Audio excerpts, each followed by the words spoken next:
Okay. Good evening, everyone, and welcome to our new world here, the Thursday, May 14th, 2020 Kern County Planning Commission hearing. Madam Clerk, will you please call the roll? Mr. Ashley? Here. Mr. Judge?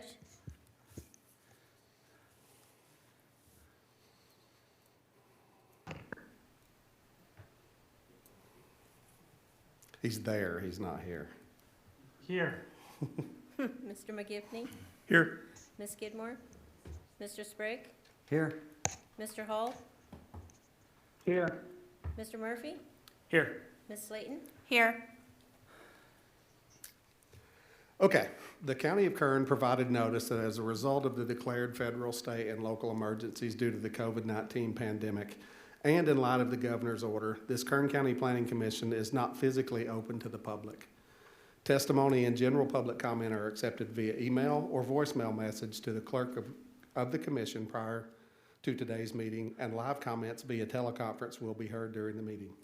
If you're interested in providing comments on any item on the agenda and have not already received direction on how to do so, please contact the clerk at area code 661-862-8647. We will begin tonight's meeting with commissioner member announcements or reports. Mr. Chairman, I'd like to make an announcement. Sure, Mr. McGivney. Thank you, Mr. Chairman. This global pandemic has surprised the world and devastated the aggregate demand curve. The world supply chain has been upended. Farmers who counted on buyer commitments for their life's work have been forced to plow under crops. A sad outcome for all as food scarcity is beginning to appear. Furthermore, this pandemic hit at the same time as a major market change in the oil industry, which by itself is something that would dramatically affect Kern County's economy in a profound way. Wells get shut in, and investors, producers, and workers in that industry all find themselves in extremis financially too. Our two main industries are in great peril, and our community survival is at great risk. No question that saving lives here is our sacred priority. There are many heroes in our community who do this daily, and we all gratefully salute them. However, there are profound ramifications for extended shut-in of the economy and a plowing under of our tax base. All of us are going to continue feeling the stress of keeping our government open and people safe, as financial resources to do so are looking increasingly harder to come by as unemployment grows. But now we have the opportunity to make a step towards recovery. The people who have put forward these projects for approval have taken the risk to bet on our future. And after all is said and done, those here tonight may be the people we recognize as the heroes who save our economy and way of life in this community, this county, this state, and this nation.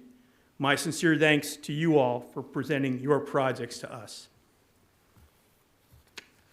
Thank you, Mr. Chairman. Thank you, Commissioner McGivney. Any other member, commissioner comments or questions? Okay. Seeing none, let's jump to the next item, which is the approval of the minutes from, wow, seems like forever ago, March 12th, 2020. Mr. Chairman, if there are no other commissioner comments, I would make a motion to approve the March 12th minutes. Second. We have a motion and a second. All in favor, please say aye. Aye. Aye. Aye. Any opposed? Motion carries. Okay, so the next item, we don't have any cases withdrawn or requests for continuance, so I'll just jump right over that one. Our agenda this evening is entirely consent agenda, if I'm not mistaken. Well, it was, so we're going to have one pulled off. Is that right, Mr. Murphy? That is correct, Mr. Chairman. Item number 5, we have somebody that would like to provide comments, so we are pulling that item off the consent calendar, and I will not read it in the reading of the consent calendar. Perfect. So that being said, will you go through the consent agenda, please? I will. Thank you again, Mr. Chairman, members of the commission. These are items that are scheduled before your commission, which are being recommended for approval by staff.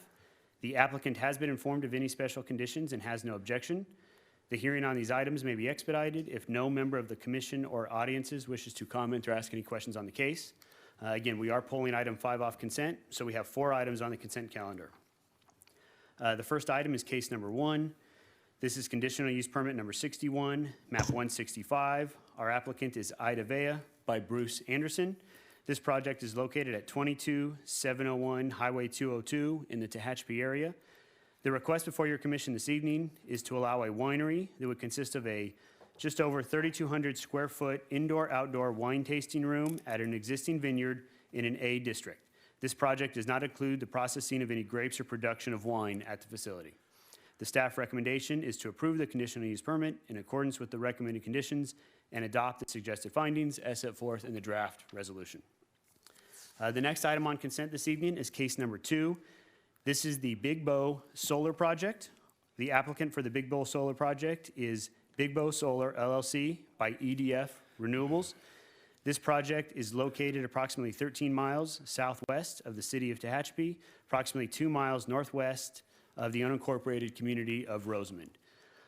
The items before your commission include multiple changes in the zone classifications, along with adoption of conditional use permits and amendments to the circulation elements of the underlying circulation plans. Implementation of the project would facilitate 128 megawatt solar facility and 60 megawatt battery storage facility, all on 2,285 acres of land. The staff recommendation is to advise the commission to recommend the Board of Supervisors to certify the environmental impact report, adopt the 15091 findings of fact, and the 15093 statement of overriding considerations, adopt the mitigation measure monitoring program, approve the zone changes as requested, approve the conditional use permits subject to the conditions, approve the amendments to the circulation element of the Kern County General Plan as requested, approve the amendment to the circulation element of the Willow Springs specific plan as requested, and approve the memorandum of understanding and agreement and recommend the Board of Supervisors chairman to sign, all and adopt the suggested findings as set forth in the draft resolution. The next item on consent is case number 3. This is conditional use permit number 12, map number 31. The applicant is R&M Farm Service by Miguel Martin. This project is located along Bridle Path Trail, approximately 1/4 mile northeast of McCoy Road and McCombs Road, all west of the city of Wasco. The specific request is a modification of conditional use permit number 12, map number 31, to amend conditions of approval for an agricultural trucking facility to allow on-site fertilizer bagging, all in an A district. The staff recommendation is to adopt the mitigation measure monitoring program, approving the modification of conditional use permit number 12, map number 31, subject to the recommended conditions of approval, and adopt the suggested findings as set forth in the draft resolution. The final item on consent this evening is case number 4.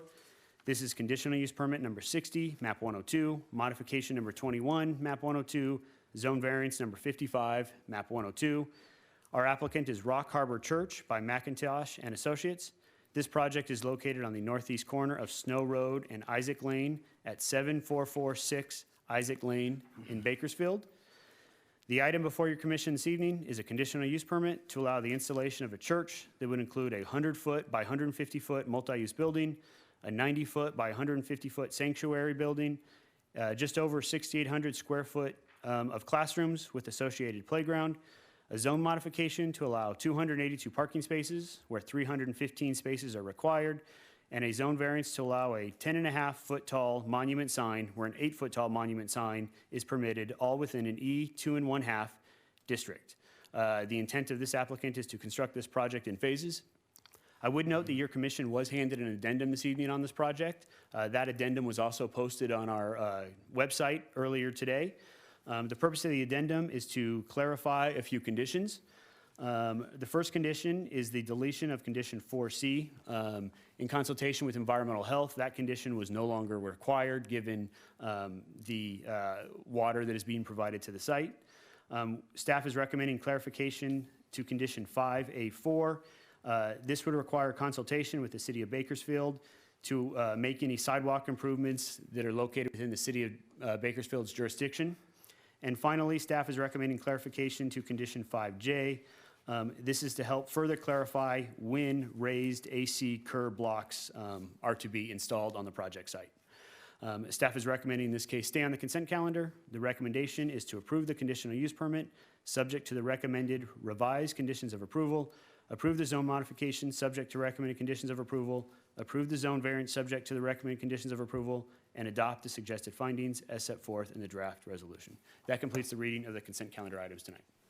Thank you, Mr. Murphy.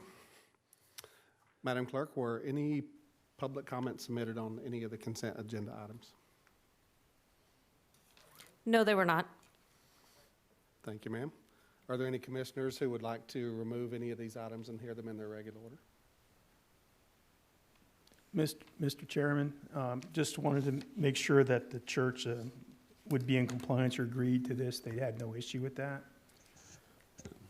Commissioner Gibney, through the chair, the applicant actually identified to us and had some of those questions, and so those conditions were looked at based on comments from the project applicant, and they do concur with the revised changes. Thank you, Mr. Murphy. Mr. Chairman, Yes. if there are no other comments, I would make a motion to approve items 1, 2, 3, and 4 as read into the record by staff. We have a motion? Second. Mr. Yeah. Chairman, before you move forward real quick, I just want to make sure that for the record, we have not had anybody call in since we started this meeting that wanted to provide comments on any of the consent calendars at this time. Thank you, Mr. Murphy. So we have a motion and a second. Madam Clerk, we're going to do, I think, all of our votes via roll call this evening, so will you Yes. please call roll call vote? Mr. Ashley? Yes. Mr. Judge? Yes. Mr. McGivney? Yes. Mr. Sprague? Yes. 4 ayes, 1 absent. Motion carries. Our next item now is item number 5, was pulled off the consent agenda, and we're going to hear that one in its regular order. Mr. Chairman, you have public presentations? Yes, I was going to skip that one. So I I'm didn't know assuming, Someone was on the phone. yeah, I'm assuming we have none, but do we have? Mr. Murphy? Chairman Ash, if you hold on one second, we will just confirm for you that we do not, in my understanding, we do not have anybody that wants to provide any public comments, but let me verify before you move forward on the Okay, item. we will, we'll wait for just a minute then.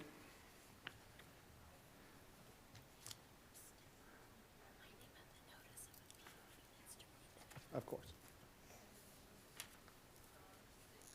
Thank you.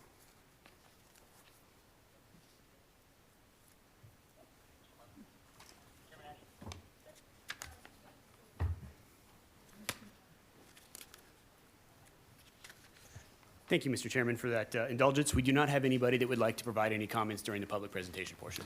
Fantastic. In my haste, I did gloss right over the fact that we had a couple of final decisions and one recommendation that we needed to talk about the appeal, rights to appeal. So we cover that for us. Thank you, Mr. Chairman. I forgot that as well. Items number 1, 3, and 4 are subject to appeal to the Board of Supervisors. For projects where the Planning Commission action is final, again, those actions are subject to appeal to the Board of Supervisors by any interested person, and no development proposed by any application may be authorized until after the final date of appeal. That appeal may be filed with the Kern County Planning and Natural Resources Department located at 2700 M Street, Suite 100 in Bakersfield, with filing fee of $540 on forms that we have available at the Planning and Natural Resources Department and are available on the website. That filing must be made within 14 days of and including the date of tonight's hearing. Any such appeal must be accompanied by the appeal fee of $540. If no appeal is received, the action of the commission is final. Thank you, Mr. Murphy. Okay, so we confirmed that we have no public comments or public presentations. Let's jump into item number 5. Who's going to cover that one? Mr. Chairman, our division chief, who this may be her first presentation here, but Ms. Katrina Slayton will be presenting this project to you this evening. Fantastic. Welcome, Ms. Slayton. Thank you. Thank you, Mr. Murphy, for that introduction. Good evening, Commissioners. The project before your commission tonight is the Sanborn Solar Project by Sanborn Solar LLC. The proposed project is a 300-megawatt solar facility with up to 3 gigawatt-hours of energy storage capacity, located approximately 1.5 miles southeast of the community of Mojave within the Mojave and West Edwards Road Settlement-specific plan areas. As shown on this aerial map, the project consists of 2 individual sites totaling approximately 2,006 acres of privately owned land. A breakdown of the project site by APN is shown on pages 2 through 3 of your staff report. None of the parcels are subject to a Williamson Act land use contract or designated as prime farmland, farmland of statewide significance, or unique farmland as determined by the Department of Conservation. The proposed facility would be located within the airport influence areas of the Mojave Air and Spaceport, which is operated by the East Kern Airport District and within the vicinity of Edwards Air Force Base, which is a military aviation installation. Portions of both the northern and southern project sites are located within a 100-year floodplain designated as FEMA Flood Zone A. Residential dwellings are scattered around the northern and western perimeter of the project site and are located at various distances from the project boundary. The nearest single-family residence is located approximately 58 feet north of the project site. The actions before your commission tonight include a series of changes in zone classification, conditional use permits, and an amendment to the circulation element of the Mojave-specific plan to eliminate a portion of a future designated arterial roadway, which would no longer be necessary with implementation of this project. A complete listing of the requested actions has been provided to your commission on pages 4 through 6 of the staff report. If approved, this project would include authorization to construct a 300-megawatt solar power generating facility and associated infrastructure, such as, depending on the technology used, an estimated 1 million solar panels, up to 3 gigawatts of battery storage capacity, and overhead and underground transmission lines, a step-up conversion station, project substations, telecommunication equipment, perimeter security fencing, operations and maintenance facilities, and the GenTie lines. The project site would be accessed from various roadways. The northern solar facility would be accessed by Lone Butte Road or 10th Street from Business East Route 58. The southern facility would be accessed by Silver Queen Road or Reed Avenue from United Street off of State Route 14.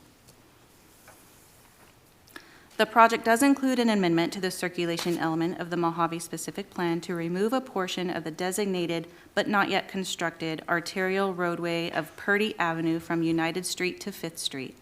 The Kern County Public Works Department has reviewed and supports the requested circulation element amendment. The project's construction water demand is estimated to be 200 acre-feet over the 18 to 30-month construction period and approximately 30 acre-feet per year for operations thereafter, which includes panel washing, domestic use at the operations and maintenance facility.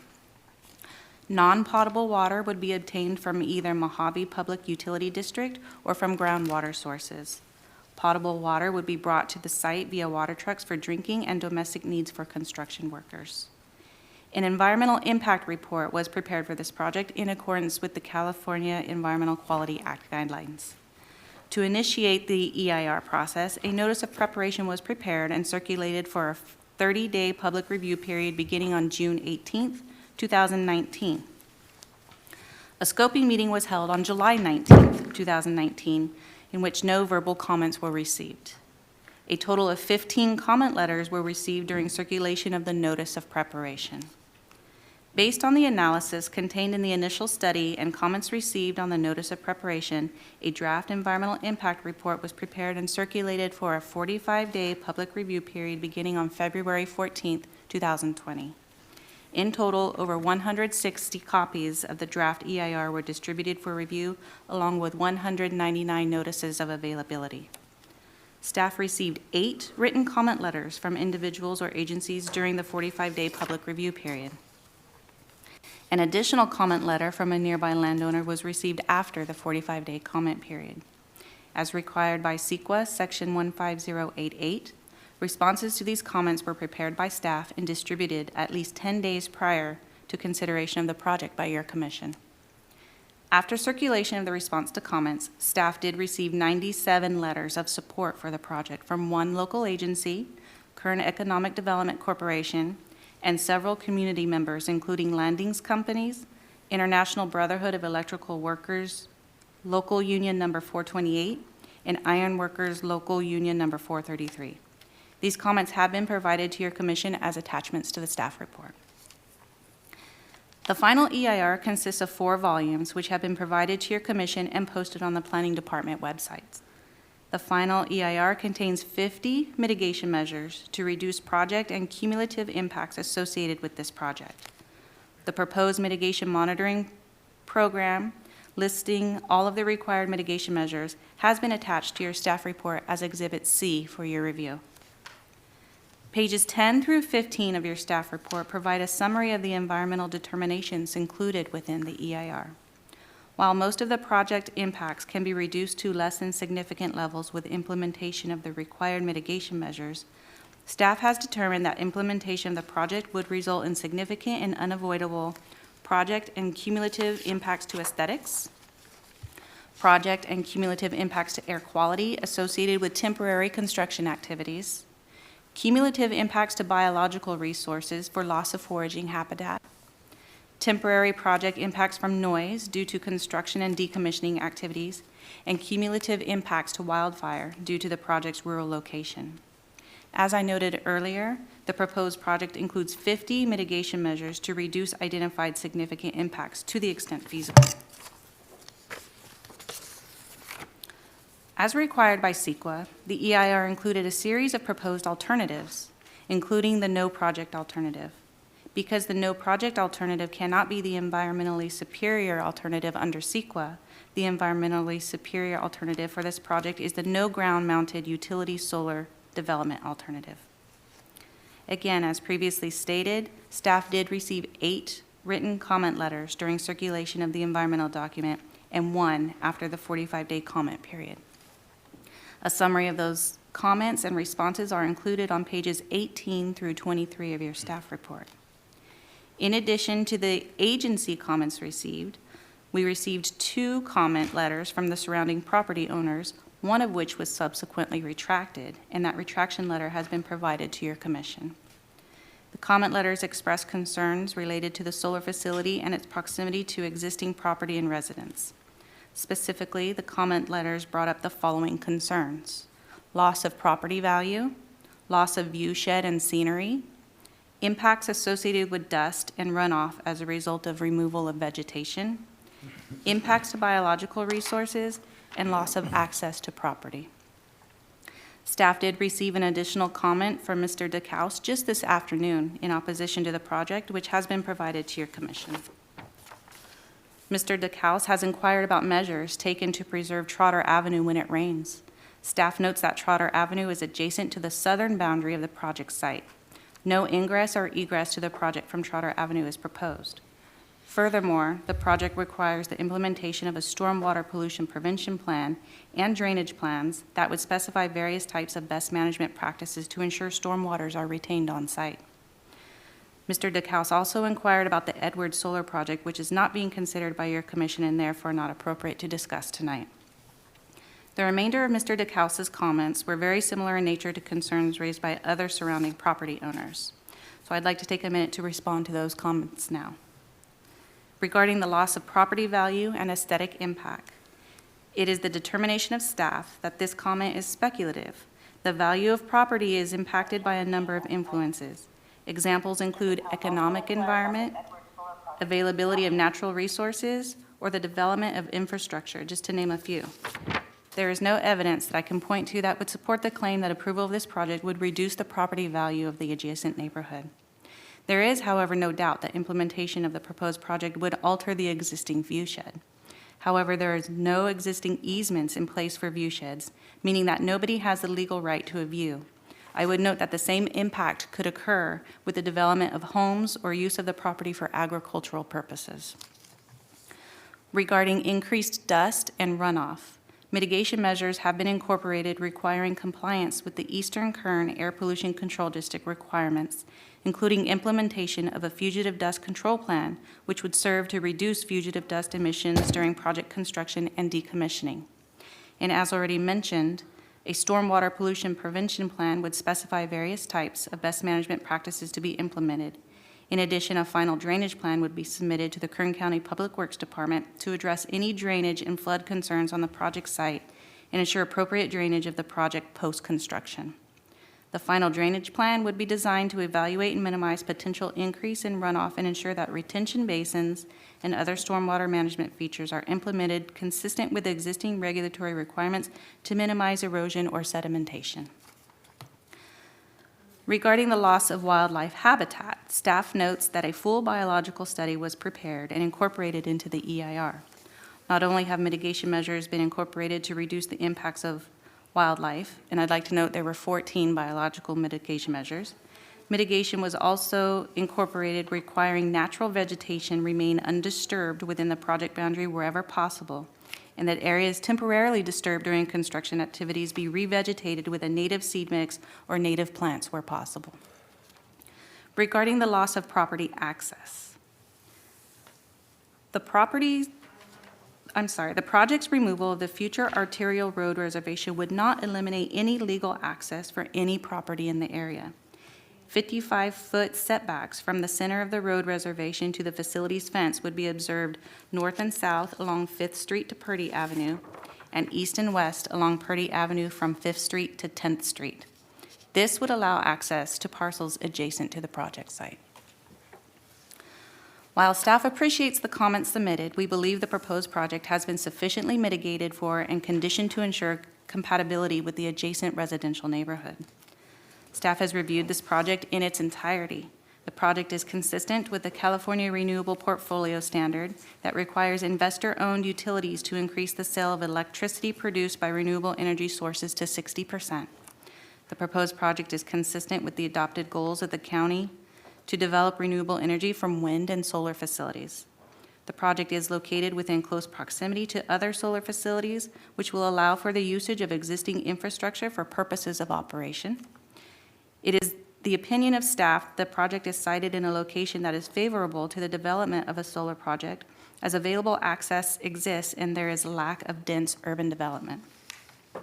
The project is consistent with the goals and policies of the county's adopted general plan, the Mojave Specific Plan, and the West Edwards Road Settlement Specific Plan, and staff believes that your commission can make all the required findings necessary to approve the conditional use permits. The proposed project is estimated to generate up to 550 construction jobs and up to 6 full-time equivalent jobs on site. The department's recommendation for this project is to advise the Planning Commission to recommend the Board of Supervisors certify the environmental impact report, adopt Section 15091 findings of fact, and Section 15093 statement of overriding considerations, adopt mitigation measure monitoring program, approve the changes in zone change cases and specific plan amendment as requested, approve conditional use permits subject to the conditions, approve memorandum of understanding, and recommend the Board of Supervisors chairman to sign and adopt the suggested findings as set forth in the attached draft resolutions. This completes staff's presentation. The project applicant and I are available for questions. And I believe the project applicant has a presentation that he'd like to share as well. Perfect. Thank you very much. So at this time, I think we'll, how are we going to do the presentation? Memorandum of understanding and recommend. Mr. Chairman, I would recommend that you open it up and our clerk could let Mr. Day know that it's appropriate time and how to do that. And then we would let the applicant give his presentation. And then we have some pre-recorded messages. And then we've had some people that want to provide comments as well that have called in. Fantastic. So let's be appropriate in our procedure. And Madam Clerk, we open the public hearing on this. Good evening, everyone. This is Simon Day. Can you hear me? We can. Yes. Appropriate time and how to do that. And then we would let the applicant give his presentation. And then we have Hello. pre-recorded Hello. messages. And we've had some people that want to provide comments as well. Sorry, there seems to be some feedback on the line there. I think it's a little bit of a delay. Appropriate in our procedure. Got it. Yeah, my name is Seth. I can proceed if you like. Yeah, please do. Perfect. Thank you very much, everyone. Good evening. My name is Simon Day. I'm the project manager for the project. TerraGen is the developer of the project, and I can give a quick overview of who TerraGen is. If you have the first slide up, TerraGen is a renewable energy developer with a significant regional presence in both wind, solar, and geothermal, predominantly in Kern County. We've had a regional office in Mojave since 1997, and with 80 local employees and 5 open positions. We've developed and constructed the Alpha wind energy projects in Kern County, which comprised 15 wind projects over 2,000 megawatts in size and with an over $4 billion investment.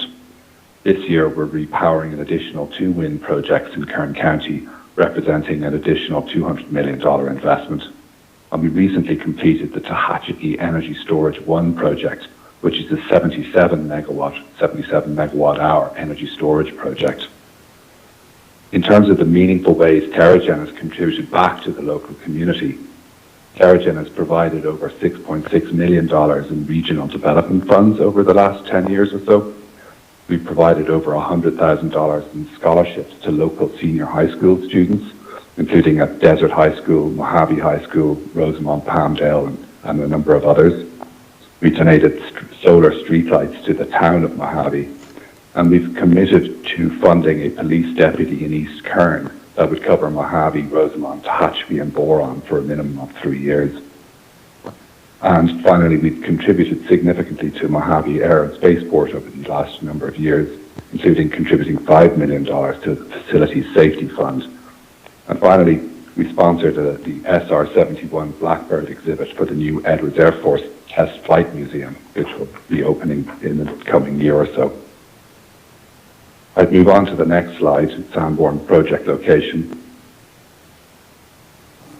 As you can see, the project is on about 2,000 acres of land. It's well sited in that it is not a loss of agricultural land, and even with existing conditions, it was farmed up to 1970 before that ceased, and illegal dumping has occurred on both sets of the properties. The project is accessed, as previously mentioned, through Lone View Road on the north portion, and on the south by Silver Queen Road or Reed Avenue. We will not have any ingress or egress or access from Trotter Avenue. And finally, in terms of the power will go generally to the electric grid, which will power all of California, but it was recently announced that a portion of the power will go to Southern California Edison for use through a battery storage project. That will be used to power and strengthen the grid locally. So finally, on the project benefits, a brief overview. This will comprise a $650 million investment in the Mojave area for solar and storage. It extends Kern County's renewable energy leadership position. It supports local union labor through an execution of a union labor agreement, which we're proud to execute. It secured all of its power off-takes that it needed to allow financing and construction to start at the end of 2020. Energy projects are considered critical and essential infrastructure during COVID-19 and important for getting California back to work, as previously mentioned. We would employ an average workforce of 350 people with a peak of 550 workers during construction and up to 6 permanent operations and maintenance staff. Solar and storage combined helps meet later electricity demand and provides grid stability. And finally, it helps California meet its renewable energy goals. Sanborn would power at least 70,000 homes and up to 81,000 homes at its full size, and it would provide a potential reduction of over 300,000 metric tons of carbon dioxide equivalent per year. That concludes my slides. Thank you very much for your time.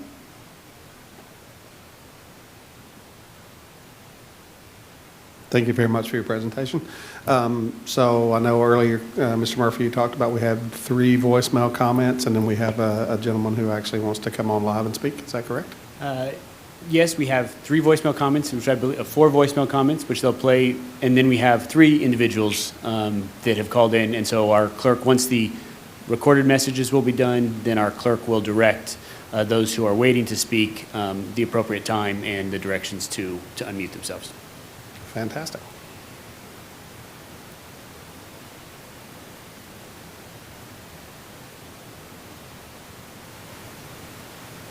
In regards to item number 5 on the agenda for Thursday night, the Sanborn Solar Project. If this project is pulled off consent agenda, I'd like to go on record on behalf of IBEW Local 428 in support of the project and urge the Commission to pass the project on. Thank you. Hi, my name is Mario Salinas. That's MARIOSALINAS. I was calling in regards to items number 2 and 5 on the agenda. That's for the Big View and Sanborn project. I would like to submit my support in regards to the Big Blue project. The project will create well-paid jobs in our community. The project would stimulate our local economy. It will bring new tax revenues for the county. Construction of the project will support local businesses. The project would help offset emissions from other non-renewable energy sources. And the project will help the county to do its part to halt climate change. The project will also help California meet its aggressive renewable energy goals. Thank you very much.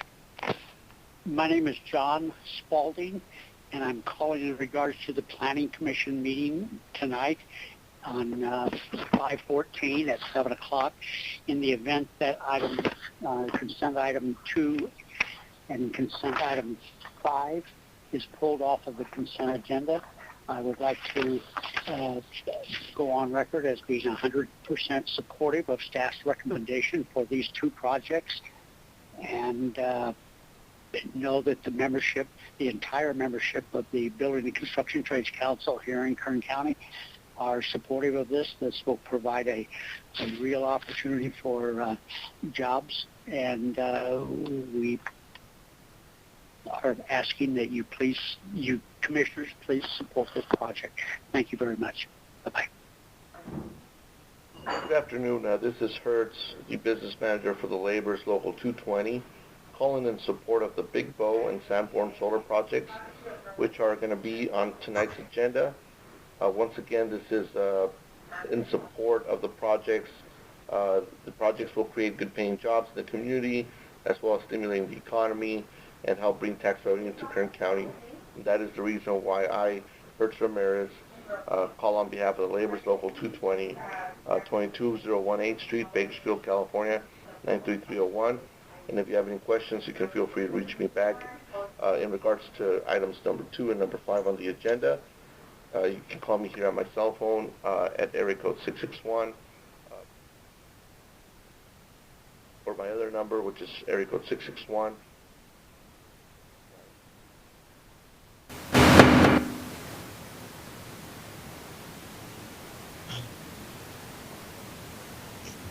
Okay, so that concludes our our pre-recorded comments, I believe. So now we're ready to go to those individuals who have called in and are ready to make comments.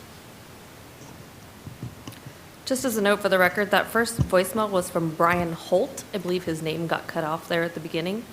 And the last voicemail was from Hertz Ramirez.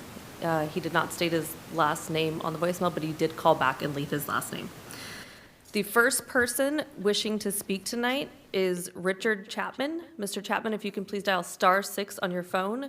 And as a note to all of our live speakers, if you are watching along on KGov, can you please turn down the volume on your device so that we don't get any feedback from that volume? Thank you. Yes, hello. Good evening, Chairman Ashley and fellow commissioners.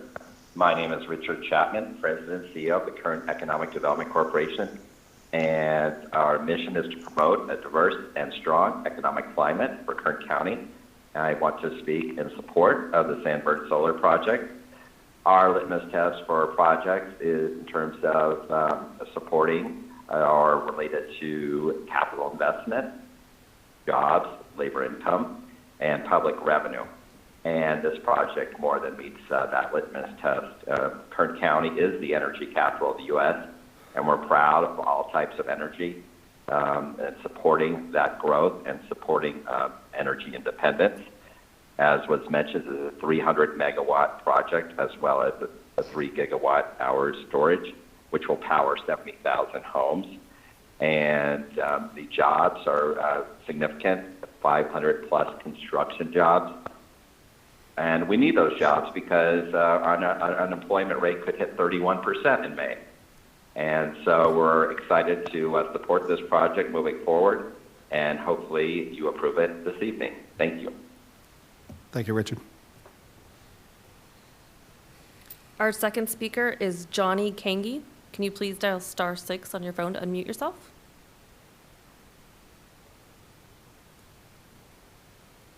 Planning Commission, good evening. I'm Johnny Kangi. I'm the business agent with Iron Workers Local 433. I'm actually sit on the Planning Commission and the city of Buena Park also. But just within the three years, the ironworkers, just because of the renewable energy in the Antelope Valley and Kern County, we were able to bring in 300 members from the community. We've actually partnered up with the Youthville Charter School in Palmdale. We've actually partnered up with Cerro Coastal College in Ridgecrest and also Tehachapi High School, working with their weld shop, and the Antelope Valley College weld shop. So we brought in people from the Helmets to Hard Hat program. Those who are familiar with that, that's when our military have done their time looking for seeking a career. We actually give them a career opportunity along with MC3 program students from local colleges, students from that were former incarcerated people from the community, youth-built students that were graduates, individuals that apply over to the AGCC, minorities and women. And I know we're talking jobs here, but this is what, again, to say to provide over 300 people from the community in three years, more projects, we're able to give more people opportunities. I really look forward to continue to do that. The ironworkers do. Just as, again, it's an investment to Kern County, Antelope Valley, and that's it. We all know, man, people have money, they'll spend it in town. It'll be a great investment. So Ironworkers is Local 433, support the Sanborn project, solar project. Thank you. Thank you, Johnny. Our third speaker is William Dykehouse. Please dial *6 to unmute yourself.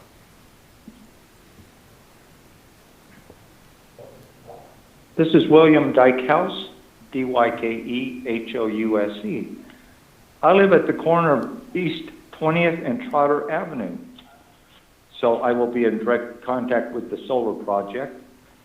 What I'm more concerned about is what about the kangaroo rats, which are protected out here, the turkey vultures that migrate through the area twice a year, the predatory animals, the coyotes, the owls, the hawks, and what will happen with the rats and other animals that are going to be displaced by the project. Are they going to go into the houses? And, of course, the wind blows out here constantly. It was pushing 40 miles an hour today. And are we going to bury the fence with the small animal wire like one of the other projects is doing?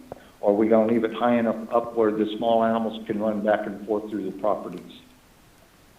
And that's my biggest concerns.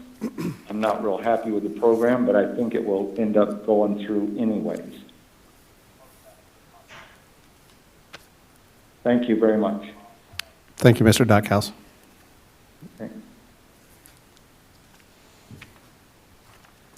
Okay, it looks like we have no more comments on the phone. Is that correct? That is correct. Okay, so at this point, if it's appropriate, we'll close the public hearing and we'll go to our commissioners.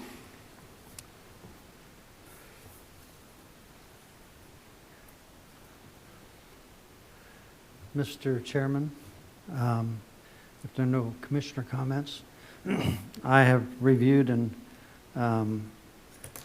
gone through all the material that's been presented in our staff report. I think staff did an absolutely wonderful job of putting this program together for the Sanborn project. I was very impressed with the information that was in there and the factual material that was presented to us to make a decision on this project tonight. I wanted to commend staff for the great job they did in putting this together. With that, if there are no other comments, I would make a motion to approve item number 5 as read into the record by staff wholeheartedly. Thank you, Commissioner Sprague. Before we go any further, I will also make a comment. I think staff did a fantastic job. This project is what we need as Californians. It meets our energy goals. It is very important in the fact that it provides jobs to local to local businesses, our local 428, 433 supporters, the building and construction trades. I think it's a good project all around. I think the mitigation measures adequately take care of the concerns that were heard about wildlife. And so I'm a biologist by trade, so I feel pretty comfortable with those. And so I'm also going to be voting in support of this project. Mr. Chairman, I could second it and then go to discussion. I just had a quick question for our staff on some of the comments here, if that'd be allowable. Okay, let's take the comments first. Okay, thank you, Mr. Chairman. Just question here on this letter from Mr. Pang or the Pang family. Have we investigated or has anybody looked at this accusation of a possible scam with the purchase of their property? Is there any more comments about that, or can you go into some detail what he meant by that, if possible? Commissioner McGivney, through the chair. So generally speaking, the planning department and the county is not a participant in the private negotiations that take place between our private property owners and our solar developers. This project is all being proposed on private land. Applicants reach out to property owners and, they have discussions with them regarding their desire or not to have a desire to sell or lease their property. One of the things we do look at, while we don't participate in the discussions or in the negotiations, from a land use perspective, we try to advise our applicants that we really don't want to see, we call them donut holes or other types of gaps in these large facilities. So we can't specifically provide any details related to the specific comments from that commenter regarding any of those private negotiations, as the planning department wasn't involved in participating in those. And I can tell you that the facility is not located within their land. I know that they had indicated they felt that the project was located within their property. It is not. Their property, I believe, was in an area where it had been identified as a potential location for a transmission route. And I think that's what the confusion was. I can tell you that from the planning side of it, every single property owner that is willing to participate in this project, they provide a written letter of authorization informing us that so-and-so, in this case it's Terrigen, has the authority to process this particular request on their property. So I can tell you that we are not processing a proposed project on their land. I believe what it was is that their property just happened to be in an area that Terrigen identified as a potential transmission route. But again, it wasn't specifying their land. It was just in the area where they were going to connect their two sites together. And I see the picture now of the land, so thank you. That clarifies what they're talking about. It was a little vague to me as to what they were saying as far as where the property was and all that. So thank you for showing that to me. Appreciate it. With that, thank you, Mr. Chairman. I second the motion. Okay, we have a motion and a second. I know Rick's on the phone. Any questions or comments? I just would like to reiterate our fellow commissioners that mentioned this project. I think in current conditions, current times, we're dealing with projects like these that help economic growth, help bring jobs in a much needed economic crisis we're dealing with currently, is projects that we like to see. And I think the staff did a tremendous job on all mitigating measures, especially regarding economic measures and environmental measures. So I just want to reiterate my support and want to appreciate this project being brought to our commission, and I'm also in favor of this project. Thank you, Chairman Josh. Okay, so now we have a motion and a second. Madam Clerk, will you please give us a roll call vote? Mr. Ashley? Yes. Mr. Judge? Yes. Mr. McGivney? Yes. Mr. Sprague? Yes. 4 ayes, 1 absent. Motion carries. Mr. Murphy, will you cover our right to appeal on that? Thank you, Mr. Chairman. This project actually is a recommendation by your commission, so it will be scheduled for consideration by the Board of Supervisors. Fantastic. Thank you very much. Okay, so that concludes our cases, and I believe that brings us to, it's been a while, to adjournment.